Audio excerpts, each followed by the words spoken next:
Hey guys, Moshi Mochi here, and we're back with the Altersphere mini expansion card review slash initial impressions video. So in this video, I'm just gonna go over the mini expansion cards, the tokens it makes, stuff like that, and just go over interactions they have with cards in the format, where they place sort of as a whole.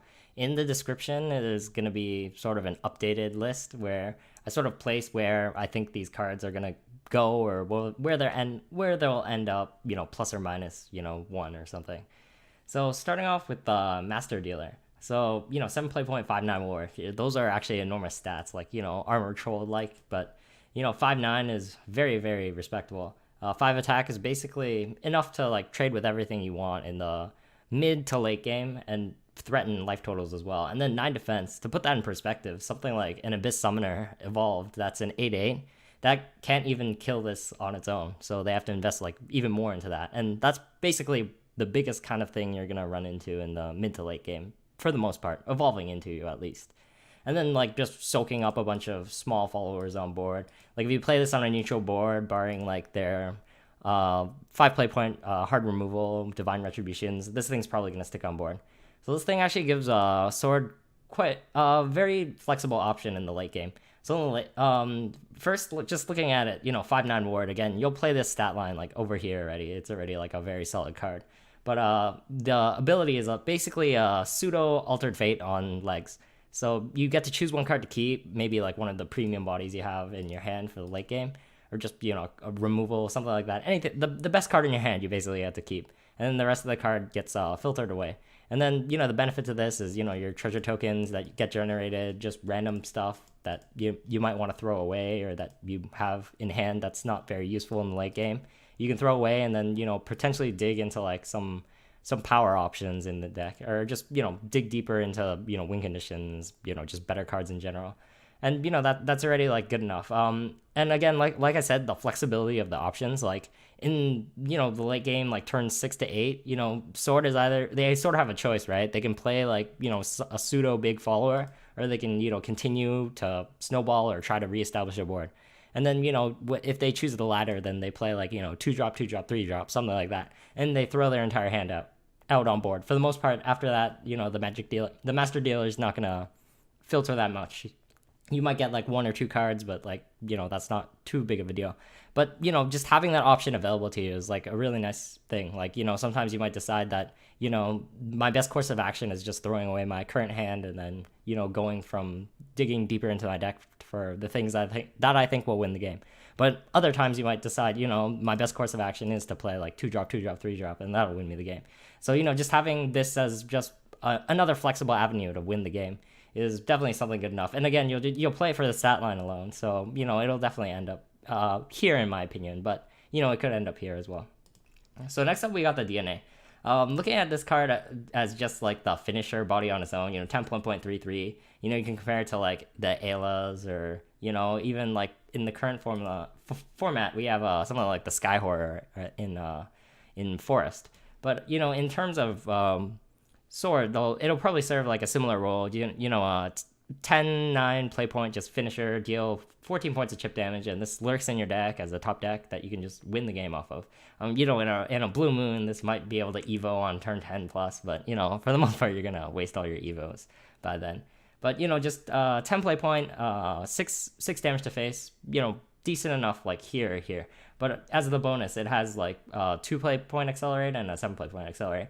Similar to the dance, which I talked about in the sword video, which isn't really that good in the format, but it's still like a solid card on its own. And sometimes when you're being reverse snowballed, or you're just playing a value game against your opponent and your opponent's just trying to establish multiple things on board, sometimes it's a one-sided explosion. It doesn't hit your own followers. So the AoE is premium enough, and it's always a flexible use.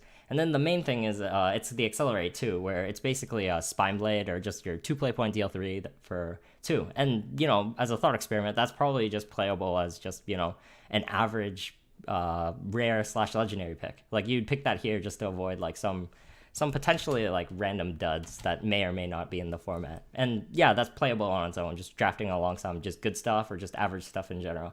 And the fact that you can fall back on these options is very strong, even though it doesn't end up being, the finisher that you want most of the time. Even just having in your deck, like Sword always appreciates just things to sort of finish your opponent off with Storm. I mean, they have like, Dragon Knights, but like in terms of like other options, they're sort of lacking, or they have to like make up for it with like other cards or just clunky random stuff to sort of deal those last points of damage if they fall behind on board. And this just adds a tool that's flexible enough to pick up, and I think it'll end up like here, like leaning sort of in between, but maybe here in the end, at the end of the day.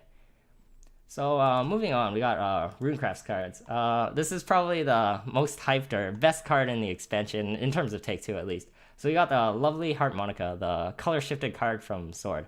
So 4 play point 3/3, and then it summons 1/1. I'll get to the 1/1 in a moment. We'll just look at the initial body at first. So then it evos, and then it has the Unbridled Fury / Monica ping. So at a minimum, it'll deal 2 because of the Monica on board and the token you spawn. And then just, that's good enough. Like 5/5 evo vanilla stats, and then ping 2. Like, you can compare that to CAG or the Cosmic Flower or Greya. Like, all those cards are great evos in Rune, like I've mentioned in that video, because of, Genius. It makes Geniuses better in the late game. These ones evo on 7. This can evo on 8, even though it has its own 8. You can, similar to this, you can chain this with a Genius, and then you can get a really powerful turn 8 evo. And then, that clears pings 3, and then it gives you a 5/5 rush. But, in the mid-game, it's very good safety for, multi-spawn is a very underrated aspect of this, because Rune sort of has troubles, like, establishing multiple threats on board, like follower-wise. Like, like I said, Conjure to some stuff like that. Things just that make multiple followers are very, very, very strong in, like, a craft like Rune, because it makes the removals better. But, yeah, just this card alone, without the token having any effects, would already be a very premium card to pick. But moving on, we actually have the token, which is absurd value card. For Accelerate 3, you can, like, as soon as this last words, like as a token, like a 1/1 that dies, you can always accelerate at 3 for a free evo point. So we have that card in Genius / Bloodcraft has the Crimson Desire, that kind of card. But, as a freebie, you can always use that when you're in a pinch, when you need the evo, like, right away, if you can't get the actual, like, 7 play point body on board for some reason. But, as the actual, like, benefit, this is basically infinite evos for the rest of the game, turn 7 onward. Like, when it fanfares, you can summon the Monica again, and then it recovers the evo point, so you can actually use the Monica straight away. So that's, again, you're a 5/5 rush with a ping 2 minimum attached, and then it always lasts words. It's not tied to evo, it's not tied to anything. So every time the Mora dies, you'll always get the Mora back in hand. And then you can basically keep chaining them turn after turn. Like, the counterplay to this is the last words is the sort of like the prime artifact tag, where it's the start of the next turn. So the opponent, basically, they can leave this on the board, because you're not going to be able to have this like rush in for the most part. So they can leave this on board, and then you sort of have to like wait a turn in between to trade in your own Mora, because the Mora is not going to be evoing, of course. But, still good enough, like, in the value wise. Like I said, this card's good enough in the value game, just pinging off stuff. Funny enough, this doesn't really solve, like, Rune's problem. They don't really have too many problems nowadays, but, sort of like those big knuckle bodyguard effects that are really good going first. They have a lot of, like, good evo cards, similar to, like, a lot of other crafts, and, they're reaching critical mass in terms of, like, in the value game to just deal with their first by, like, brute forcing it. But, this is just another evo card to add to the cake. Like, their 1 to 6 is still, I'm not saying weak, because, you can definitely draft the cards to make it strong and, just bridge their gap to, like, the late game. But, your first can still sometimes be a struggle if you don't draw these cards on curve, or, you don't get your Abyss Summoner, stuff like that. And it doesn't add, like, that sort of, like, random freebie ping element. Like, the only free ping they sort of get is from this in, like, turn 5, and this one's situational. Like, this one's also, like, situational. Like, the non-conditional one, they only get at, like, turn 7 with, like, an Abyss and then the Servant. But, like, that's not taking away from, like, the power of a card like this. Like, this card is independent of these. Like, you'll definitely snap this up whenever you see it. It's probably, like, the top 3 best Rune cards you can draft in the Gold Legendary, fighting for spots for, like, the best one. So next up, we got the Rune Hammer. So this card's pretty cool. As a thought experiment, I've always thought, what would a, like, 0/2 play point 0/1 or 1/1 Bane, like, as, like, a neutral, like, how high would you pick it if it had just that tag? And this one's, like, very similar to that. And it sort of ends up like okay. Sometimes you'll lose the game. Like the problem with this card is sometimes you can just lose the game with just being pinged off. Soldiers, puppets. Like you definitely have like safe 2 drops you can take. Like if you can take enough like just general 2 drops, you don't really have to not risk it, but just go for it. Like you can definitely use it in like good ways. Sort of use it like Dragoncraft's Dragon Huntress in the late game, where you just drop it down alongside some other threat, and then that lets you trade with that threat. Like it makes them have to remove that threat and also have to remove this threat, or else this will body basically whatever big drop they play, post evoing into it. But as a benefit, it has the free Evo tag. It draws you a card. So the cards it can draw are like very important depending on the format, right? Because you can actually like skew like what you draft in order to like make this work better. Even though you shouldn't like draft around it, like you can always like pick some specific things less. Like currently already, you don't have to worry about Truths or Fate's Hand, or not. I wouldn't say worry about it, but you actually can't fetch them because it's got a spell boost clause on it. So like you can like separate into categories, like the big stuff and the small stuff. Like you can realistically ignore Insight like as a pick if you actually want to in Rune. So like if you have this on your Evo turns, you can actually get like a 2 or 3 drop, and then or 2 or 3 play point spell, and then you can immediately cast it. Like interaction wise, like getting a Conjure Golem off this, getting a Wish Snap or a Grand Spire, that's like pretty premium. You can treat this as a pseudo 2-for-1, or just spawn multi-bodies, and hopefully the Bane can trade it in. Worst case scenario, you just trade it into like something like big on board, hopefully. Or you can like try to hit a 2-drop or something. But if you hit something big, like your geniuses, even like a Verdict is good enough. Like that's a 4/4 stats already. But just hitting something like a staff, that's like the dream, because that's 6/6 for Evo, and that's basically a Dread Dragon Evo. So that it's already 4 play points. But again, it's like situational stuff. Like you can definitely like draw like Insight or something, and this can ruin you the game in the early game. But I think it'll end up like in between here. Like this is more like a preference thing. If you have enough like safe 2 drops, you can definitely avoid it. But I think it should end up like around here. All right. Next up we got the Force cards. So Lina and Lena. This card's sort of comparable to Sky Horror as like sort of a finisher card. You can look at it initially as just a 4 play point 2/4 storm. Like that card's actually good enough. We've had cards like Geno and just random rushes. Like they've had different stat lines. 3/3, 4/3, whatever. But like 2/4, like you can still trade into like 2 drops that are still in the early game, and then like snowball. Like if you're going first, like this is sort of a good card going first, because you can just trade with like it helps finish off stuff, helps trade with like random 2 drops on the board. And that's like fine, and then it gets in chip damage. Like you have multiple followers on board, you get chip damage early. That's like perfectly respectable, because you're throwing away a card on your first anyway. But in the late game or even like mid game turns, you can use the combo tag and then get the free Evo. The problem with this Evo, unfortunately, is it's not like it doesn't scale off stats. So 2/4 on Evo is definitely weak. Like you can't trade it into like 2 drops and live. Like if it was a 3/5, it would have been better, because it could have trade into multi 2 drops, and at least that was sort of a common thing that could happen. But 2/4, it definitely dies on like the second hit. But the main thing you want from it, obviously, is just getting like a combo, like randomly buffing it if you're super lucky. But even 4 damage to the face is perfectly fine. It's better in like the aggressive sort of decks, which I won't say you want to lean to as like Force, but you should always like consider it, because if you're playing a value game, the next card is definitely one of the best value tools Force can get. But a value game in Forest in general, like you're not doing it like any better than like the other true value crafts. So like you always want to have like aggro at the back of your mind, even if you are like drafting or playing a very defensive or value oriented Forest draft. So this is just again another piece of the puzzle. I think it's like better than Sky Horror just because of its non-early / mid game clunkiness, because it sort of does like a similar role other than like the damage difference. So you can sort of tell, like, I think it'll end up here in my opinion as well, just because it can like trade well in the early to mid game.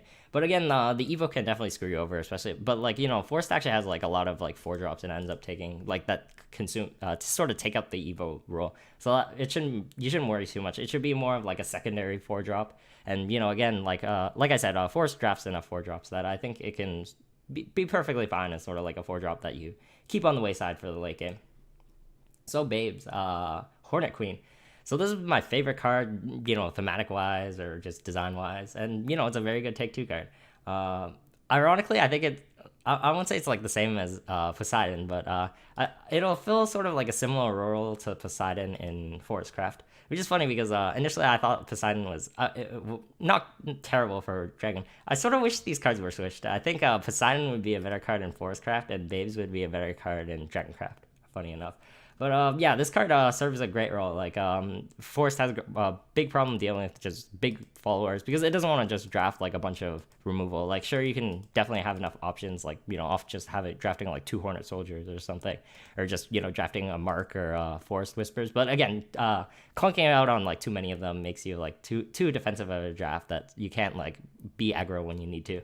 But like this card just does it good enough because even if you're being aggressive, like you can trade in one Hornet Warrior in or 2 Hornet Warriors in, and those are like Rush Banes, so those can deal with 2 mid-range / big things on board, and that should clear you the board for like the 6/5. It's still trades good enough. Like 5/5 worth of stats is good enough for any sort of mid / late game follower, so 6/5 is definitely good enough.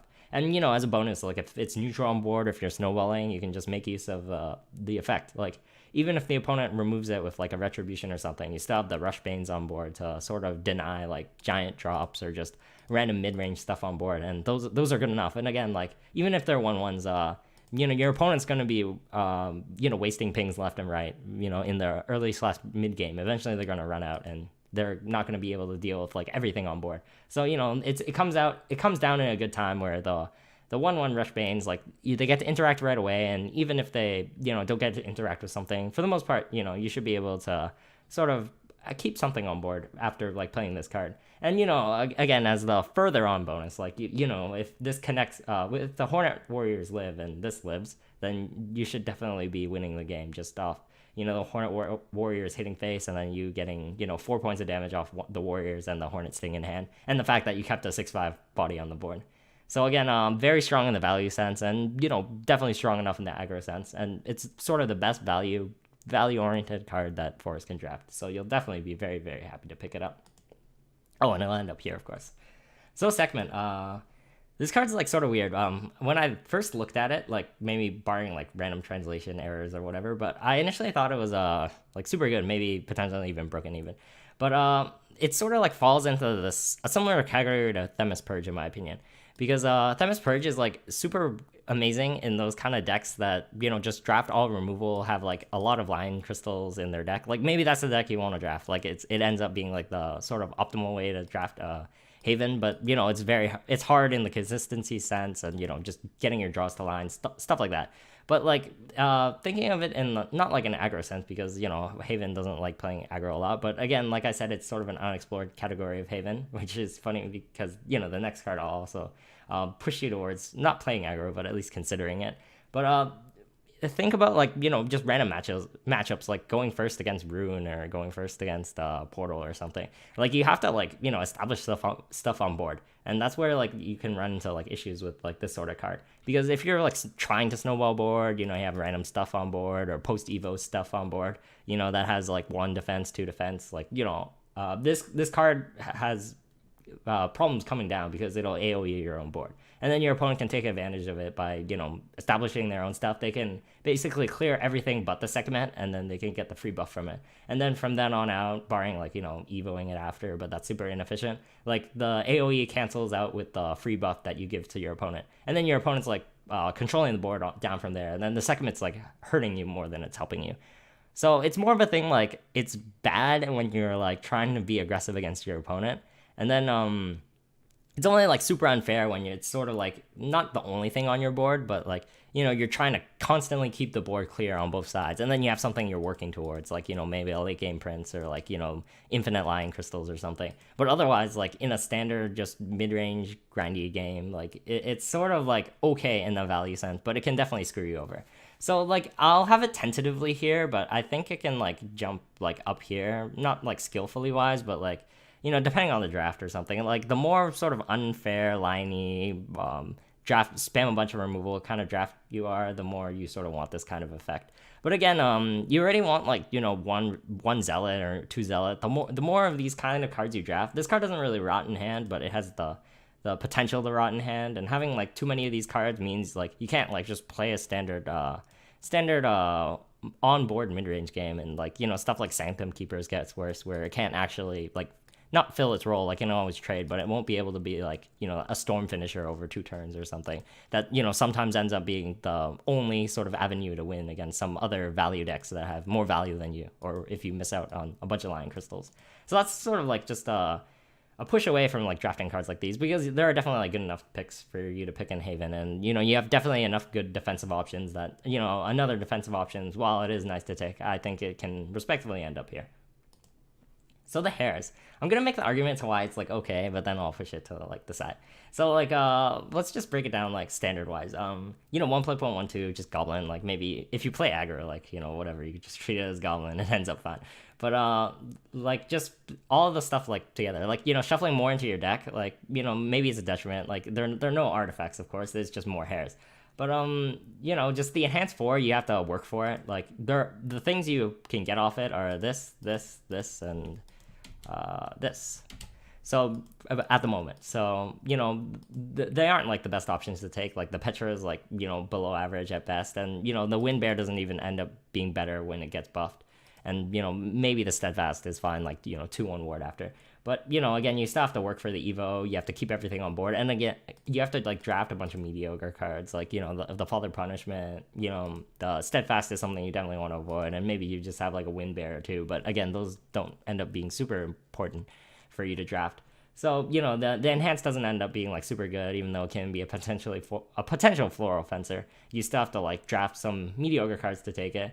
And then like the shuffle thing is fine. Like the thing I want to sort of stress is like you can definitely use this in sort of an aggressive Haven deck, even though like in draft you don't have the luxury of like taking like 2 or 3 of these, where it ends up being like very solid and like mid range aggro and constructed. But you can still end up using this as a 1 play point 2/2, and then it shuffles more like pseudo 2/2s into your deck, because at the end of the turn these will buff into after the Evo, this will be like a 4/4, and then the other ones that end up being in your deck will be 1 play point 2/2s. And then if for some reason that ends up being strong enough, maybe you can like weave in efficient curves or something, it lets you like play multiple things on curve, then it ends up being like okay. But I'm just like stretching it a ton. So it'll definitely be like here for the most part, because you'll be playing a value game for the most part. But like I'm just saying, like maybe for aggro you can sort of justify pushing it up like here. But it's here in general for most decks. So Dragon, Enros, we've had this effect in Take-Two, like not this effect, but there was the 2/3 in the past, and then there was Ayla more recently that rotated out. But the effect's always been like around here. Like it's not that ramp isn't good. It's more of like the pressure to play it down kind of thing. Like turn 3 and turn 4, even if you're going first. Like this can't be your turn 5 Evo for the most part. Like maybe you have like a Sneer to like complement it. But it's always pressured to come down. You're already clogged on like a lot of 3-drops you want to take, and they're all very very solid. Like 3 play point 2/3 ping 1 is like good enough, even with like waiting for overflow. But like the Evo isn't always consistent, so it should end up here. Like I'm gonna place it here initially, and you have a lot of very strong picks. Like even something like a Roy is like, it's not like super strong, but like it's pretty solid enough.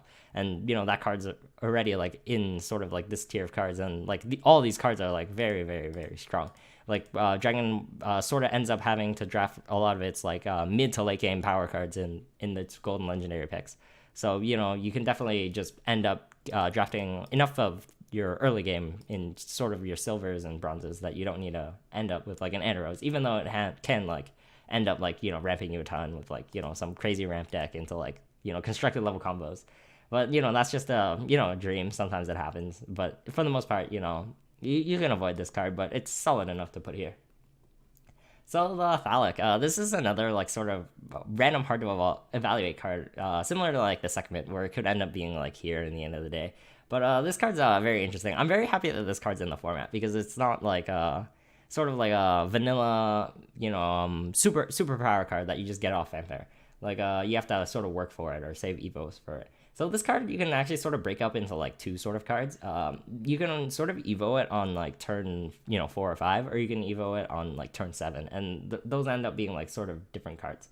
or they can serve similar effects, but they can end up being very strong regardless of when you get it off, which is very good because like if this card was only like sort of good on turn 4, then it wouldn't be as strong. But the fact that you have a sort of a contingency when it goes late, like, and you can save it for evos, like at 7 play points is 7/5 that AoEs for 2. It gets the evo AoE and it gets the AoE that you can trigger off the attack.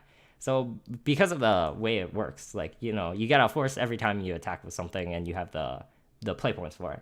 So like that's already like super strong. Like 7/5 evo for 4, and like you might be able, similar to like the Staff of Whirlwinds kind of effects, hit in with something big and then AoE 1, and then sometimes that clears stuff, especially if you have some random stuff on board. And the fact that this does like just random chip damage to the opponent's face, like hit in 2, 3, 4 times, and that's free AoE, and it's especially good in sort of aggressive mid-range decks, which I won't say again Dragon wants to lean, but I don't feel like there's too much merit to like going super late in the game. So drafting enough of your like high quality late game options and just having like strong aggressive curve options is definitely a strong way to play Dragon. And then the fact that it makes like rushes better, like it turns these into AoE ones in the late game. Like when you can invest more play points into it, and just having 2 followers on board, you can like create some like really really good clears with it, or just pressure your opponent a ton by just giving them a bunch of damage. And for the most part, like you can control it. Like for the most part, it doesn't matter if you play a follower first and then attack, or attack then play a follower. What I mean is like sequencing wise, if you actually need to play like a giant drop, then you should be able to play it first and then not be punished for it, or you can attack, get the free AoE, and then play like 2 followers, or play like a mid-sized follower. And then for the most part, that it doesn't matter like the sequencing order for that. And then like again, it's freebie on top of like the Flora stats, so like it'll end up like here maybe consistency wise, or it can be like here-ish for like aggro. Like if you're like playing like a purely aggressive game, it could end up here, but here is more of like the consistency thing, which like I'll like tentatively have it here as well. So Blood's like unfortunately sort of gets the short end of the stick, even though it sort of needs the most health. Oh, as a side thing, I think I'll address this on like the Discord post. I'm gonna move like some of this stuff over, and similar to like the other craft stuff, I'm gonna move a lot of the stuff over like when the update happens in the next expansion, like when I'll update the entire template. It'll make sense when you see the next one. But anyway, so Lycos, so this card's just a 2-play 1/2/2. Like you have 2 of them that you're already drafting in the rare slot, and this one sort of counts as a 2-play point, 2/2 early game drop / Evo card. But I compare it to these ones because these ones sort of have like better effects, like better potential. Like this one, Blood Moon's notorious for probably being in the top 3, top 5 worst cards you can draft in Arena. Even like the Waltz, which got you the Blood Moon. You only cared about it because it gave you the free Evo on it. Like Blood Moon, Vengeance stuff is sort of taking a wayside in Take 2 at the moment. Like it can always come back. You always get like freebie random effects from their silvers and bronzes, but it's not like the strong sort of thing you want to lean to. And it's also like super conditional. Like, but again, the Blood Moon's a freebie. Like this doesn't really get it. Like this isn't the thing you want to hand buff. You want to hand buff sort of like your 4 drops, or just random like power cards, potentially like buff matters cards if you really can draft them. But if this ends up getting you the Blood Moon, you can always get it off evoing its standard. But if you can get it, you can sometimes make it work, sometimes end up having Vengeance matter. But again, it's a freebie that's not really like an amazing card. And again, these 2 drops, like the Vola already has problems like evoing from hand, but it's already like a super solid card. And again, the Vira, you can use it to like get out claws, get out random self damage, and save yourself on life. And sometimes it lives a turn or forces your opponent to evo something really big, which they might not want it to do. And those cards are already like sort of like here when you're drafting it. So this one will respectively end up here. I'm very certain, unless like Vengeance gets like a super boon and we have like a silver tier pick that's like Maelstrom Serpent tier or something. So next up we got the Laura. So it has a similar problem. Just looking at it from the unevolved side, like the fanfare perspective, 4-play 1/3/3, like that's fine if it like fanfares for something. But for the most part, there's vanilla in the early stages of the game. Like you're not getting like Blood Moon off like random stuff, but for the most part. So just having Vengeance active is super hard to get. You have like your Narmeas, but that's not inconsistent. It's really getting them together, good draw order, stuff like that. So when you play it on board, and again you're pressured to like just play stuff randomly on board, then it's gonna be vanilla on board. But then you might say, oh, maybe I can evo it for Storm. It has a similar problem with the monkey in Forestcraft, where you have like a Storm on the evo body, but you're in those sort of early game turns when you have your evo points. So you definitely want to be doing potentially other things with your evo, like you can treat these as like floral fencers or something. But like just snowballing board, sure, Blend might want to play like a super hyper aggressive game plan. But for the most part, trading in like 5/5 Storm to the opponent's face probably isn't the best thing to be doing in like turns 4 to 6, where the opponent's still trying to like control down your board, and for the most part they're probably wiping your board, and you have to like use something like a Delirious Evo or something else. And just storming evoing your opponent's face probably isn't the best thing you can do.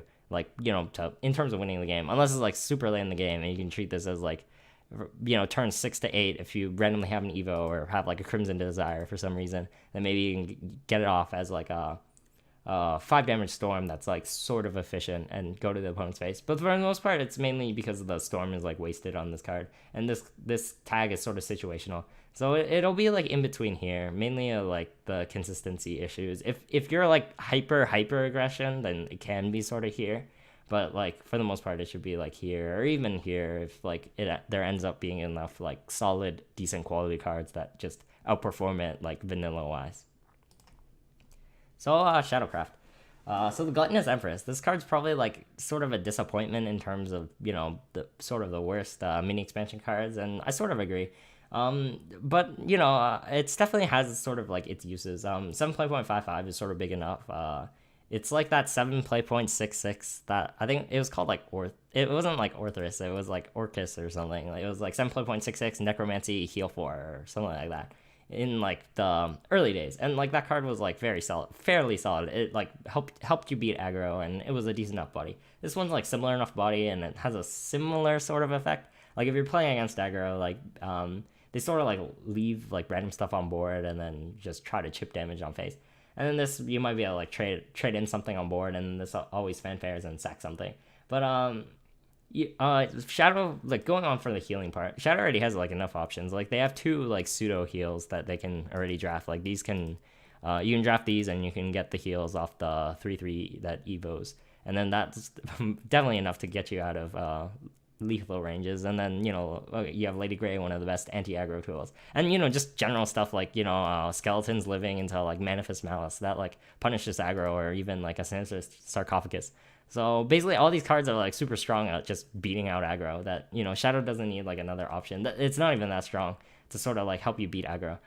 And again, you have like some really good 7 drops that you want to take, and even late game cards that act as 7 drops or late game drops that you can definitely take over this card. So you definitely don't want to fall back on an option like this. So this should end up like here. And again, at the moment, there's no way to sort of abuse like sacking something off, like barring like some random super lucky reanimate that you for some reason you have this lineup that maybe you draft something random and you can reanimate it. But that's sort of not in the pool at the moment. And again, you can't get this card off it. So for that reason, it'll end up here, maybe even here. But I think I'd still take it over, what's the card? I have it right. Well, I can always get it. Like, Plague City is always, like, sort of a weird one, but, like, it's sort of like a matchup thing. Sometimes you might just want the follower body, but sometimes you might want the Plague City. So, the Gluttonous should end up here. So that's Tartarus. It's 12 play points. We got our crow spawn now. But for the most part, you're going to be getting it off itself, like, in the general case. So you can sort of look at the Lurker first, I feel. So you accelerate 2, and then you summon this card and then burial rate it basically, and then you get the Lurker in hand. So this is basically sort of like a 10 drop. You can think of it 2 play points to kill it. It gives you 2 shadows as well from the spell and from the sack. So then you get the 8 play point 3/3, and then you play that, and then you reanimate something. The something doesn't have to be the Tartarus, which is an important thing to note. Like shadows, like pretty like shadow hungry. Like sometimes there's just random stuff that consumes your shadows, and then you just run out, or you don't have enough to actually reanimate something strong. So you can think in the general case, it'll be like 4 to 8 shadows at most, maybe even like 10 if you're like super lucky. But like you're probably not getting Mordecai off this, so you're getting like something random, like best case scenario maybe like a Death's Mistress. But you can always consider just a mid-range thing on board, like 3/3 ward plus 4/4 late game. That's this sort of Druio card. That's like okay. It's not like super unfair. But the definite payoff is just trying to draft or trying to have enough shadows that you get the Tartarus off it. So you get a 3/3 ward and 12 play point 8/8. And then all you need to do is dodge Divine Retribution. There's basically nothing else that can interact with it. And then you should be fine. And then this thing wipes board, it hits face. It's sort of like a spawn. It doesn't it might not win you the game on the spot, but it should sort of win you the game, especially since it's protected and the opponent couldn't interact with it for a turn. So that's your big payoff, and it's sort of okay, but it's sort of a consistency thing. It's this accelerates completely dead in the late game, and you have to sort of wait for it. Like weaving out like 2 play points of do nothing in like turns 1 to 7 is actually sort of hard. Like it doesn't draw you a card, it doesn't do any. Well, it draws you this card, but then you have to use this as your turn 8 play, and then you have to have like enough sort of shadows by then, and that's definitely not happening for the most part unless you have like a ton of shadow gain and you're not drafting like some of the necromancy cards that you definitely sort of want to be drafting / using. So it sort of ends up being not consistent enough. I think it's like worse than a Mordecai in terms of just getting value off it on like turn 10 onwards. But maybe you can like make it work in some random decks. And again, it can always like go up and down depending. So I guess we're on to the portal cards. Okay, last one. Okay, I'm just checking the time, just making sure I don't go too over time. So Maisha, the Hero Purgation. I hear this thing's making rumbles and constructed. I'm very glad because this is well, maybe not, but it's sort of a cool card in my opinion. So Fanfare draw card. 3 play 1 2 3 draw card is good enough. You'll play it here. Like we already have like this card as draw card, this card as pseudo draw card, and Portal's fun with like just taking random cards. And then can't attack the enemy leader. It doesn't it hurts you for chip damage wise and for the matchups it matters. But you also drew a card, so if you're going first, it still keeps you up in the value game or something. And then as a bonus, like you get the Evo that gets you the Purgation's Blade. So this thing's +4/+0 and then Storm to an allied portal craft. So you can convert your puppets into like Fortes or something, and then like hit your opponent's face or like hit something random. But then if you have the Maisha, this thing's more constructed wise because the problem with this card is the Maisha actually can't hit face unless it evos. So having an evo at that turn, maybe you have like the Apostle combo or something, and you can randomly keep it for turn 7. But then you still have to like generate like a ton of puppets that randomly attack your opponent's followers and die, and then it probably doesn't even scale enough to kill your opponent.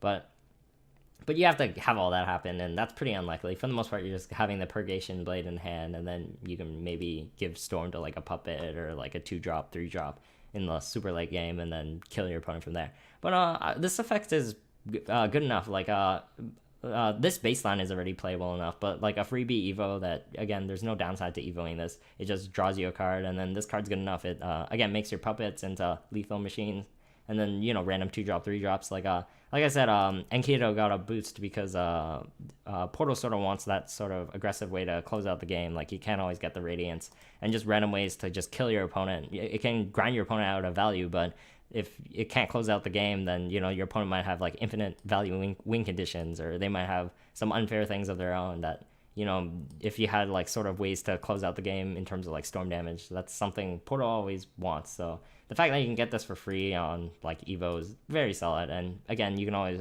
use it on puppets, even though it's not always as consistent. You can definitely draft enough random puppet stuff that you should be able to have one left over for it to work, and it can always trade in a pinch as well. So the Orb of Decretion, this card's very cool.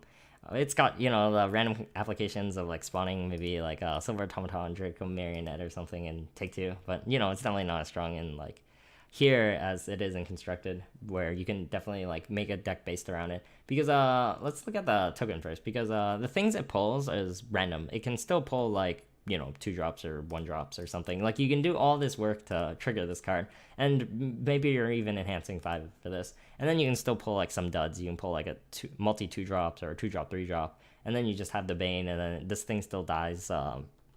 It dies for free to like Splendors or just ping removal, 2 drops, random stuff on board. So like if it had like Rush or Storm or some form of interaction, it might have been better in that sense. But it's not too good in the body sense, even though like it's Bane, it's like strong enough, and if you get multi bodies alongside it, it's super strong. But it's got consistency issues because you can't build a deck around it, and like for the most part you can't build like a super high density like spell deck around it and take 2. Then you'll end up with like some followers that might dilute the pulls, even though you might. And it's got the duality weakness where if you want to like draft enough like late game random big stuff to like, well, you actually can't pull. You can't pull neutrals. But if you want to draft enough like big game late stuff to pull from this card, you're not going to have enough like early game to like just curve out and actually sack it in order to get the free discounts and stuff, or have them in the Evo turns as consistently. But looking at the orb in general, like this sort of has the problem with like same problem as like Sacred Pleas, where you sort of want to play it early game and then it sort of like falls off like late game. It doesn't like fall off late game because it has the failsafe clause of Enhance 5. But sort of in the late game, like your evos are burned, so this doesn't have as much effect. And then, later in the game, your turns matter more and more. So, the countdown 1, like countdowning 1 a turn isn't as meaningful. And then when stuff is getting destroyed, maybe less and less, like you're exhausting your puppets, you've probably wasted them in the early and mid game. And then, late game, you're just trying to like snowball board or take back board, stuff like that. And then it's just 1-2 followers on board from then on out. And then this doesn't count down as quickly. So again, it has a problem of being sort of a dead draw. And then for the early game, like if you're going first, like it's not a waste of a card. Like you might be able to super lucky get it off at like turn 6-7 with like some high density puppet cards and like just evoing every turn on curve, stuff like that, and then it ends up being like okay. But again, going first, it's like it's very hard to just curve out naturally and just have enough power plays to sort of leverage yourself into this. And then sometimes it just might not like end up proccing like early enough. Like you might end up going to like turn 10, I think, and then you might not just draft enough puppets to make it work. So it can be sort of a bad card to draw. And again, sort of has problems being a top deck, and it's not very safe. Like you can definitely draft a lot of like safe cards to pick, even though this card's sort of like a fun card to get off.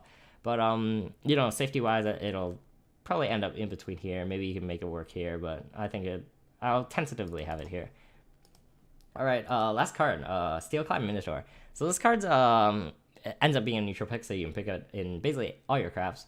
Accelerate 4, like summon 2 Minotaurs. It's good in like aggro. You can like play it going first, and it's like pseudo split body is basically like conjure twosome, and that's already good enough. Like even though the ping ones, like you can abuse them or something. But 7.165, it's a sort of reminiscent of a Lion Champion. That card was sort of criminally overrated, but the card was definitely very good.